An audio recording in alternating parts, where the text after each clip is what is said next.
There is no question about that. It's a very true statement. Right, so why don't we talk about it? Why don't we talk about it? Well, then there's other issues around climate issues and other things that are affecting things in Florida. What issues did you learn last night? It's a longer conversation, Rick. The vice president's smart and she can memorize that Trump takes the bait, but the ABC people were like a turkey shoot. Rick, we're going to continue the conversation right now about CPI. I want to get everybody's take on what we're just hearing as it relates to this inflation data. Deuxième vidéo sur la falsification du débat, comme je vous avais dit. Et donc, je suis désolé de faire ça, mais apparemment, les gens, ils ont besoin qu'on leur démontre par A plus B que ce que le système fait n'est pas bon. Donc, là, plein de gens, ils sont venus me dire « Oui, t'es pro-Trump, machin, nini, nanana. » Moi, je vous ai dit le problème. Ce n'était pas que Trump ait gagné ou pas. Franchement, je m'en fous, j'ai rien à y gagner.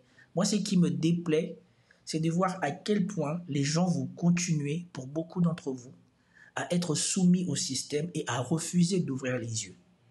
Et quand les gens prennent sur eux de faire ce travail-là, au lieu juste de présenter vos arguments sur pourquoi vous n'êtes pas d'accord, vous les attaquez eux. Comme si moi, personnellement, je connaissais Trump ou je mangeais avec Trump. Moi, je n'ai pas de problème avec Trump. Moi, je suis un citoyen, je ne suis pas journaliste qui voudrait que sa façon de voir les choses soit aussi présentée aux gens et que les gens puissent choisir. Et donc, moi, je vous ai dit que moi, ce qui m'a posé problème, c'est d'avoir un débat partial. Qu'il y ait des journalistes qui viennent dans un débat, non pas pour cadrer le débat, mais pour être contre l'un des débatteurs. Et maintenant que le système hier a glorifié, soi-disant, ils avaient perdu, comme on dit, avec Internet désormais, il faut être sûr de ce que l'on fait parce que les réponses ou les gens ne laissent rien passer. Et là, encore, je vais vous montrer sur une chaîne démocrate. Et c'est pour cela que je vous dis souvent, quand vous voulez attendre des opinions qui en valent vraiment la peine, c'est quasiment plus la peine d'écouter des journalistes ou de suivre les médias mainstream. Suivez les gens qui ont la F-monnaie, qui en ont rien à faire de ce que vous pensez ou pas, et qui sont libres de dire ce qu'ils veulent.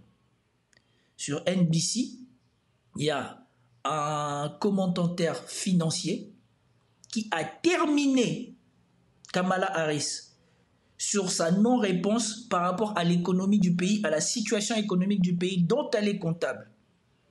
Et quand je vous avais dit dès le début, quand elle vient se vanter d'être de la classe moyenne soi-disant, elle ne dit rien, elle ne répond pas à la question. Beaucoup ont choisi d'ignorer cela.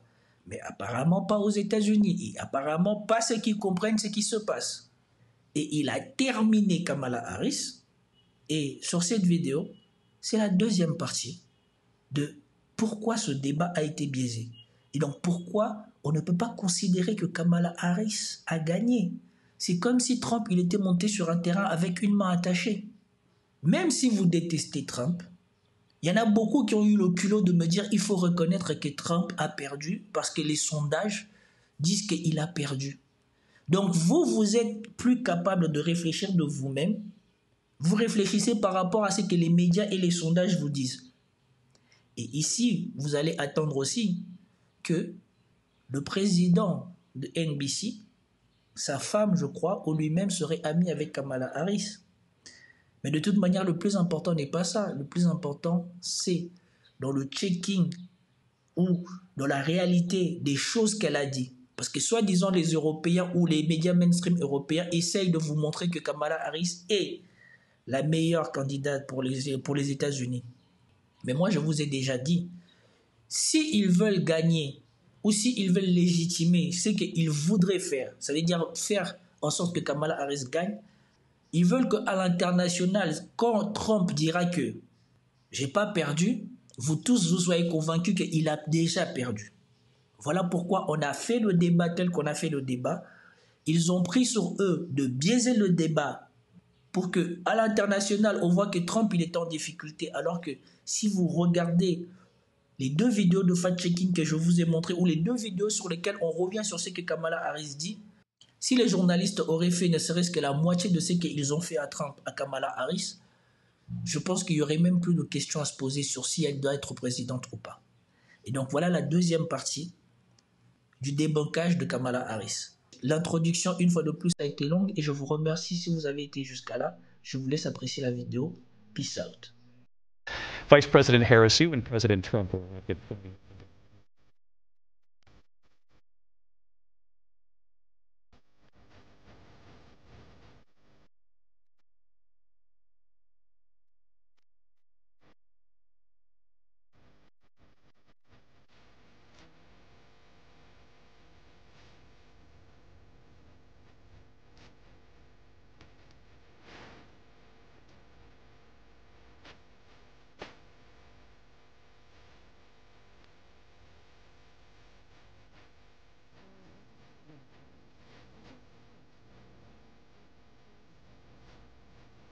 housing. And the cost of housing is too expensive for far too many people. We know that young families need support to raise their children, and I intend on extending a tax cut for those families of $6,000, which is the largest child tax credit that we have given in a long time, so that those young families can afford to buy a crib, buy a car seat, buy clothes for their children. My passion, one of them, is small businesses. My mother raised my sister and me, but there was a woman who helped raise us. We call her our second mother. She was a small business owner. I love our small businesses. My plan is to give a $50,000 tax deduction to start up small businesses, knowing they are part of the backbone of America's economy. My opponent, on the other hand, his plan is to do what he has done before, which is to provide a tax cut for billionaires and big corporations, which will result in $5 trillion to America's deficit. My opponent has a plan that I call the Trump's sales tax, which would be a 20% tax on everyday goods that you rely on to get through the month. Yeah, so what you just heard there was Kamala Harris completely avoid answering the question, okay? Are Americans better off today than they were 4 years ago? She just didn't answer the question, okay? She basically answered the question with a bunch of generic garbage and giveaways on things that she's actually not really going to do. For homes, do you think That's it would why happen? prices have increased. Government policies, that's the problem. That's what the moderators, they never drill down. Young people, I feel so sorry for you. Really, I do. There's an economic dishonesty going on here. Let me just ask then, since we're on the topic, Rick, how you feel about tariffs? You know how I feel about tariffs? It's a bargaining chip. And many of the tariffs with China are still on. Once again, the moderators don't drill down on the two aspects of tariffs, but they do drill down on other areas that make no economic sense whatsoever. But you don't think the tariffs raise prices? Just as a mathematical listen, prices are going up no matter what, Andrew. Whether you do it on the tax side, whether you do it on the tariff side, our policies are silly. We can't be Santa Claus. All those programs aren't policies, they're promises that never get by Congress, and each one of them has a cost we can't afford because we've done this before. When you prepay and you make policies that don't make economic sense, you may think you're getting a benefit. Look at what we learned yesterday. Finally, wages reach 2019, but it doesn't reflect how much they've gone up since 2019. If you're out there and you're a young person, study up. Study up. All these superstars that made recommendations in such a timely fashion yesterday, maybe they don't feel the pain of what's going on, but I feel bad that they can't buy houses and insurance. You think the price of insurance are going to go down, Andrew? You think people in Florida that could barely hold on to their homes could afford 300% increases in their insurance?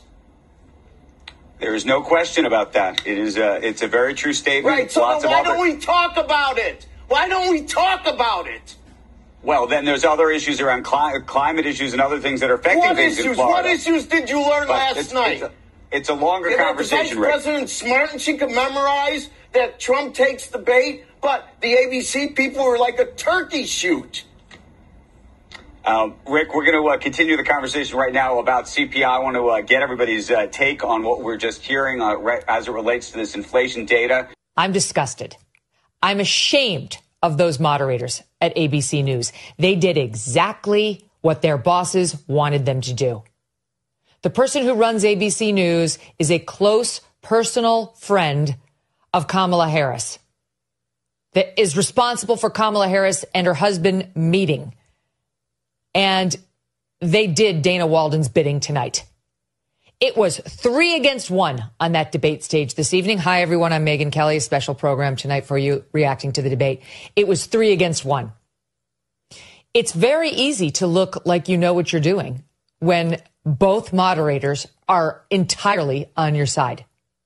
Trump did the best he could under the circumstances, but it really was like 3 fighters in the ring pummeling one opponent. And the worst piece of all of this is the obvious tactic by ABC News, which was as follows. Mr. Trump, you said something incredibly controversial and terrible. Let me remind you of what it was. Do you have any regrets or thoughts on how terrible you were? Trump answers. Vice President Harris, how bad is Trump?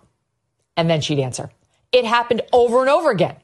That was the format. Mr. Trump, you're a piece of shit. Kamala Harris, isn't he a shit? Thank you. It was incredible. And then anything Trump said, fact check, fact check, fact check. And their fact checks were full of shit. And you had people, and I'm not talking about the neo-Nazis and the white nationalists, because they should be condemned totally. But you had many people in that group other than neo-Nazis and white nationalists. When he uttered those infamous words that there were very fine people on both sides of the protest, including, by extension, very fine people marching with the neo-Nazis and the white supremacists. Let's remember Charlottesville, where there was a mob of people carrying tiki torches, spewing anti-Semitic hate. And what did the president then at the time say? There were fine people on each side.